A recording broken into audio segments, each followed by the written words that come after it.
What Caitlin Clark did, because so many eyeballs were on her, was she is a huge multiplier effect of that. I see a lot of players wanting to go, in this offseason, a lot of players are going to want to go to the Fever. Picture this: you're at an Indiana Fever game, and the crowd erupts as Caitlin Clark, Kelsey Mitchell, Aaliyah Boston, Lexi Hull, and Sata Sabali take the floor together. Sounds too good to be true, right? I was trying to think of who potentially could be in their plans. Like, obviously, Satu Sabali is a potential player who you can get via some sort of trade. GM Amber Cox just dropped an interview that has fans buzzing about this exact scenario. So let's break down what she said and why people are suddenly convinced the Fever are building a WNBA super team. The new GM did not hold back, and we're covering everything in this video, from Caitlin Clark's Time Magazine Athlete of the Year honor to free agency to the Fever's championship blueprint. Are you ready? Let's dive in. I think we're obviously at this very pivotal time in the WNBA, and obviously led by the Indiana Fever. But I think all those experiences will lend themselves to hopefully doing the best job possible here. Amber Cox just dropped major hints about the Fever's offseason strategy, and fans are buzzing. In a recent interview, Cox opened up about her vision for the team's future, and as the new GM, she's not just making moves, she's orchestrating a full-on transformation. The entire world was shocked during the WNBA expansion draft when Tammy Fagbenle became available, especially because when you look at last season, she played a really huge part in the Fever's success in terms of getting to that point where you all were able to make the playoffs. Let's talk about Tammy Fagbenle. Amber Cox's comments about not protecting her in the expansion draft caught everyone off guard. It's not every day you see a team willingly let go of a solid contributor, but Cox had this to say. No, it's really part of an overall plan, which hopefully everyone will see unfold throughout the offseason. This group clearly built great chemistry in the second half of the season, so that wasn't an easy decision. Cox said it's obvious there's more to this story than meets the eye, and this is where things get interesting. Cox hinted at a much bigger plan for the Fever, teasing fans with a cryptic message. It's really part of an overall plan, which hopefully everybody will see unfold during the offseason. What is she cooking? A blockbuster trade, a major free agent splash? Something is clearly in motion. Cox isn't new to building winners. She played a key role in helping the Phoenix Mercury capture 2 championships, and her experience shows in how she talks about culture, identity, and long-term success. She emphasized that the Fever must sharpen their defensive identity, explaining we're still developing. Who we are getting better on the defensive side of the ball will help shape who we become over the next year or two. So obviously we want to take the next step. So I think as we're looking to free agency, we'll think about veterans coming in with that playoff experience. Now, let's talk about the Fever's financial outlook. They have roughly $650,000 in cap space to work with this offseason, plenty of flexibility to make some serious moves, including potentially offering max contracts to key players. Cox is clearly thinking big, targeting versatile talent that can impact the game on both ends of the floor. Obviously, as we get into free agency, the number one priority for us is re-signing Kelsey Mitchell. I think that backcourt was about as lethal as we've seen in the WNBA, and I'm talking maybe in history, in the second half of the season last year. But the biggest headline revolves around Kelsey Mitchell. Cox shut down all the rumors, making it clear we want Kelsey back. She's had an incredible career here, and no one deserves to be part of this success more than Kelsey. It's obvious the Fever are going all in to keep their star guard. While it's not official yet, since free agency hasn't opened, the front office has confirmed they will core Kelsey, which guarantees she returns for 1 year on a max contract. So we want to reunite Caitlin and Kelsey. And Kelsey, when I think about her and her time in Indiana, and, you know, a lot of trials and tribulations throughout her career.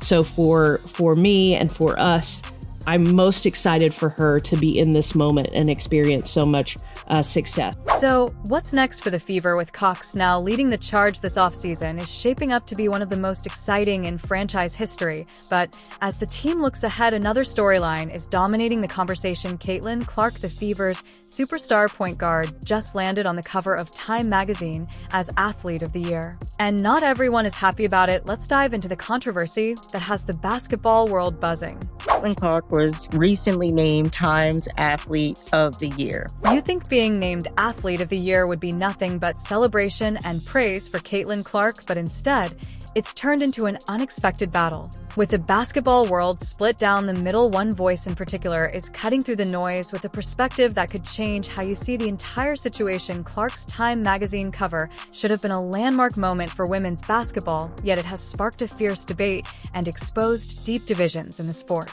At the center of the controversy, Washington Mystics co-owner Sheila Johnson. And Washington Mystics co-owner Sheila Johnson, responded to that by saying, I think the WNBA in its entirety should have been featured. Johnson didn't hold back. Criticizing Time's decision to feature Clark alone on the cover, she argued that the entire WNBA should have been recognized, saying, "When you keep singling out one player, it creates hard feelings." Her comments hit like a thunderbolt, sending shockwaves through the basketball community. Because when you just keep singling out one player, it creates hard feelings. The backlash was immediate.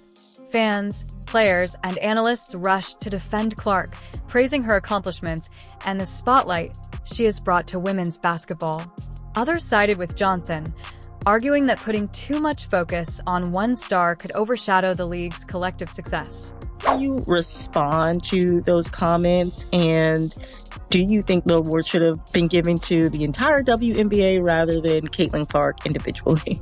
I think Caitlin Clark deserved that award. But in the middle of all the noise, one voice stood out. Amber Cox, the Indiana Fever GM. Cox stepped up to defend Caitlin Clark, and her words carried real weight. She highlighted that Clark's influence goes far beyond the box score, emphasizing just how much she means to the game on and off the court. Because she has so many fans, and you saw it across arenas, people are moving games because so many people wanted to see her play. Cox painted a vivid picture of Clark's impact, saying what Caitlin Clark did with so many eyes on her created a massive multiplier effect for the league's growth. And this wasn't just empty praise. Cox backed it up with a real example that proves just how powerful the Caitlin Clark effect really is. The story you're about to hear will warm your heart if you're enjoying the video so far. Make sure to like, subscribe, and turn on notifications. We appreciate you spending your time with us. Now, let's get back to the action. We've never seen anything like Caitlin Clark. Caitlin Clark is a superstar, not a female superstar. She is a superstar. We were coming to see Caitlin Clark play. She moves the needle. The WNBA has been looking for someone who moves the needle. Picture this. A couple shows up to a game, drawn in by the buzz around Clark. They're casual fans, maybe even first-timers, but by the end of the night, they're walking out with season tickets. That's the kind of impact Clark is having, turning curious onlookers into diehard supporters in just one game. Cox also made sure to acknowledge other rising stars like Angel Reese and Cameron Brink, giving them their due and recognizing their growing impact on the sport. I don't take anything away from other players that brought more eyeballs. Angel, Cameron, right? The identity and how much brand recognition these players now have in college absolutely helped the WNBA. But when it comes to Clark, Cox didn't mince words. We've never seen anything like Caitlin Clark. It's a bold statement, but hard to disagree with, on-sidering her record-breaking performances and the spotlight she's brought to women's basketball. As the Fever gear up for what could be a transformative offseason, one question looms: how will Clark's star power shape the team's strategy? And speaking of strategy, remember that bigger plan Cox hinted at earlier. It looks like we're finally getting our first glimpse. The Fever just made a move that has fans scratching their heads, and it may be the key to unlocking Cox's master plan for the future. Do you want to hear what's next? Caitlin specifically has such a unique skill set. She loves to run, just incredible vision. Stephanie White sat down right where you are and said, we want to run. So how much are you thinking about the fit here as you close in on free agents? It's the most important thing, right? You've got to get the players that fit with the system Stephanie wants to have on the floor. Picture this.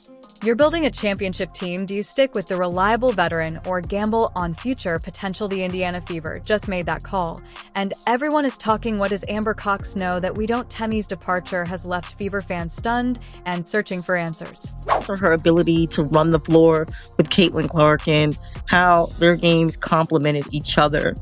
When we think about, that expansion draft, what was the thought process in making her available? Last season, She was a key contributor, averaging 6.4 points and 5.7 rebounds per game. Her ability to run the floor alongside Caitlin Clark created a dynamic pairing that helped push the Fever into playoff contention.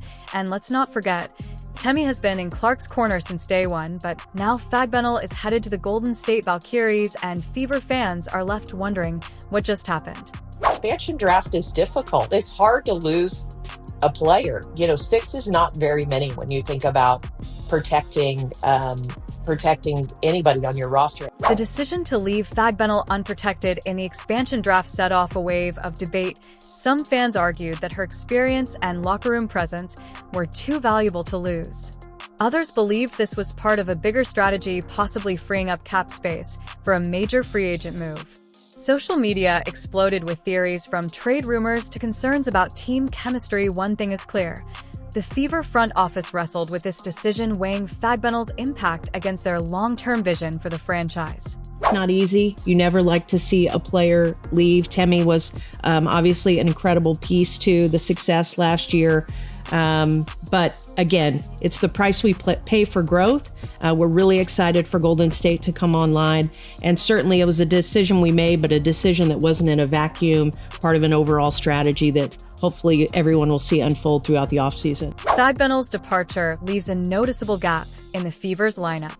Her versatility, scoring, rebounding, and protecting the rim will be hard to replace. Now the team faces a new challenge, finding someone who can fill multiple roles while keeping the chemistry that fueled their late-season surge. Could the Fever be targeting a high-profile free agent to strengthen the front court, or maybe they're planning to package cap space, draft picks, or even Alyssa Smith in a blockbuster trade? The possibilities are wide open, and Cox's confident tone suggests she's holding some strong cards. One thing is certain: the Fever are thinking long-term, willing to make tough moves now for bigger success later. The entire world was shocked during the WNBA expansion draft when Temi Fagbennel became available, especially because when you look at last season, she played a really huge part in the Fever's success in terms of getting to that point where you all were able to make the playoffs. As the dust settles on Fagbennel's departure, all eyes shift to the Fever's next move. With free agency looming, the rumor mill is spinning about potential targets. Who will the Fever pursue to fill the gap she left behind, and how will this mystery addition fit into Cox's grand vision for the future? One thing is certain: Indiana is just getting started, and the best may be yet to come. That is the most important thing. You got to have somebody that can run up and down the floor and catch those passes Caitlin's going to be throwing. Free agency fever has officially hit Indiana, and the symptoms are clear: intense speculation and sky-high expectations. Could the Fever be on the brink of a move that sends shockwaves through the entire league? Let's follow the clues and see where they lead. The roster already looks formidable, led by an all-star trio of Caitlin Clark, Aaliyah Boston, and Kelsey Mitchell. With rising talent like Lexi Hall in the mix, the foundation is strong, but there's still room to level up, especially in the front court, and that's where things start to get interesting. So it's a lot of movement for me this offseason. The decision to change teams. Yeah, so I'll be a free agent this year. Rumors are heating up around potential free agent targets, and one name keeps rising to the top. Satou Sabally, the Dallas Wings star, is entering free agency, and she has caught the attention of Fever fans and the front office in a major way. Sabally averaged an impressive 17.9 points per game last season, while shooting a blistering 45.2% from three. Her athleticism and length make her a force on both ends of the floor, a near-perfect fit for the Fever system. But it's not just her numbers that have people buzzing. Sabally has been interacting with Fever fans on social media, even liking comments about teaming up with Caitlin Clark in Indiana. Is this a hint at what's coming, or just playful banter? Williams slips the pen. Oh, Satou! Get that egg out of our basket. Dallas needed a little bit of juice, a little bit of energy right there. Thank you for that. Amber Cox and the Fever front office are clearly searching for a versatile forward who can score, defend, and add size to the lineup, and Sabally checks every box. She can guard multiple positions, and her offensive skill set would blend perfectly with the Fever's existing talent. Of course, nothing is official yet, If Indiana can't land Sabally, there are backup options. A player like Gabby Williams, known for her defense and versatility, could also be on the Fever's radar, but make no mistake, Sabally appears to be the top target. And let's not overlook two key connections. Amber Cox was once Sabally's boss, and Sabally shares the same agent as Fever star Leah Boston. You're in a position where you can add some pieces. Yes, we are. We're definitely in a position, and I would think that if you are a smart basketball player and you watch the way she plays, you would want to play with her. The impact of adding a player like Sabally would be massive. Imagine a lineup with Clark's playmaking, Boston's inside dominance, Mitchell's scoring, and Sabally's all-around game. That's not just a good team, that's a championship contender. Building quality depth is going to be important. You know, when you have a core three like we have, surrounding them with players who are going to, fill the roles, certainly, first and foremost, who are going to embrace the roles, secondly, and who give us the best opportunities for success by complementing what they do really, really well. Cox and her staff aren't just collecting talent, they're building a culture of winning. Adding a player of Sabally's caliber would be a massive step in that direction. If the Fever pull off this free agency coup, it could reshape the entire WNBA landscape. We're talking about a team that could go from lottery picks to title favorites in a single offseason. The rest of the league would have no choice but to take notice and elevate their game as free agency approaches. One thing is clear: the Indiana Fever are done being underdogs. They're building something special, and the basketball world is officially on high alert. The only question now is, will this bold strategy pay off with a championship run? Caitlin is an amazing generational talent, and she's going to do amazing things. Caitlin is the face right now, and that's also good. She's selling out gyms. Why would you hate against that? We had a sold-out home opener. I think it was a practice game, like it wasn't even serious. We benefited from that because now we have all our fans there, and they're excited, and you have new people coming into a market. She is her own economy, and that is amazing. She's the reflection of what should happen in women's sports. The Indiana Fever are on the brink of something special. Amber Cox's master plan is coming together piece by piece with Caitlin Clark, Aaliyah Boston, Lexi Hull, and Kelsey Mitchell. The Fever's core is already turning heads, but the potential addition of a star like Sata Sabally could take this team from promising to downright dangerous. That's not just a good roster, that's a championship contender right now. The excitement in Indiana is real. Fans are buzzing, and the rest of the league is paying attention. The Fever are done being overlooked. They're aiming for the top, and they're making it clear. So here's the million-dollar question. Are we witnessing the birth of the WNBA's next dynasty? The pieces are falling into place. The talent is undeniable now. It's all about turning potential into championships. The ride is about to get wild. Are you ready? Drop your thoughts in the comments, and don't forget to like, subscribe, and turn on notifications so you never miss out. Click the video on your screen, and we'll see you in the next one.